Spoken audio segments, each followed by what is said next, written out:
Welcome to Ultramind. இந்த வீடியோவில் நம்ம என்ன பார்க்க போகிறோன்னா நம்ம டெய்லி லைஃப்பில் நம்ம அடிக்கடி பயன்படுத்துகிற கேள்வி பதில்கள்லாம் இருக்கும் இல்லையா, அதெல்லாம் எப்படி நம்ம இங்கிலீஷ்லேயே கேட்டு இங்கிலீஷ்லேயே ஆன்சர் பண்ணலாம் அப்படின்னு பார்க்கலாம். வீடியோக்குள்ளே போகிறதுக்கு முன்னாடி நம்ம சேனலை சப்ஸ்கிரைப் பண்ணாதவங்க சப்ஸ்கிரைப் பண்ணிவிடுங்க, மறக்காமல் பெல் ஐக்கானையும் கிளிக் பண்ணிவிடுங்க. ஃபர்ஸ்ட் ஒன், நீ ஏன் அவன் கூட பேச மாட்ற அப்படின்னு கேட்குறதுக்கு why don't you talk to him? Why don't you talk to him அப்படின்னு கேட்கலாம். இப்போ அவன் என் கூட சண்டை போட்டான், அதனால தான் நான் அவகிட்ட பேசுறதில்ல அப்படின்னு சொல்லணும்னா because he fought with me. Because he fought with me அப்படின்னு சொல்லலாம்.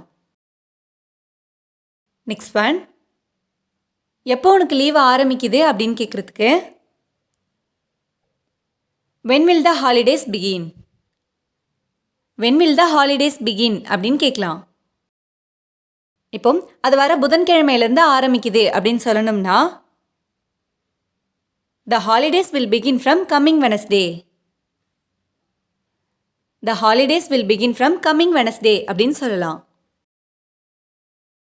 நெக்ஸ்ட் ஒன், அவங்களாம் என்ன பண்ணிட்டு இருக்காங்க அப்படின்னு கேட்குறதுக்கு what are they doing?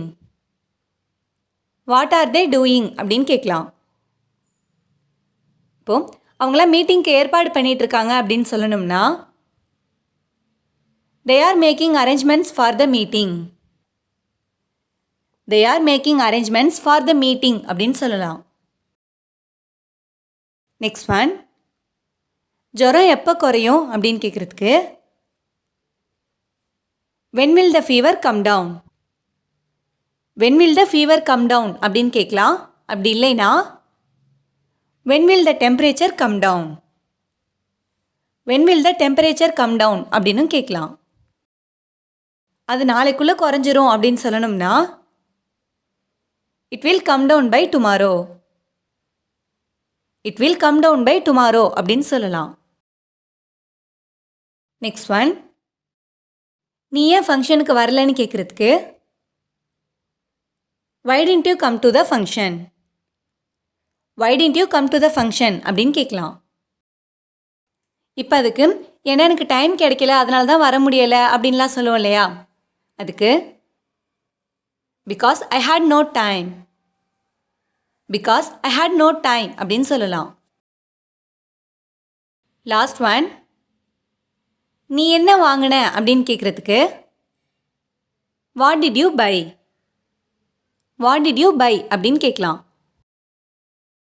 நான் புது ட்ரெஸ் வாங்கினேன் அப்படின்னு சொல்லணும்னா I bought some new clothes. I bought some new clothes அப்படின்னு சொல்லலாம். இந்த வீடியோ உங்களுக்கு யூஸ்ஃபுல்லாக இருந்துச்சுன்னா லைக் பண்ணுங்கள், கமெண்ட் பண்ணுங்கள், மறக்காமல் உங்கள் ஃப்ரெண்ட்ஸுக்கும் ஷேர் பண்ணுங்கள். அண்ட் தேங்க்ஸ் ஃபார் வாட்சிங்.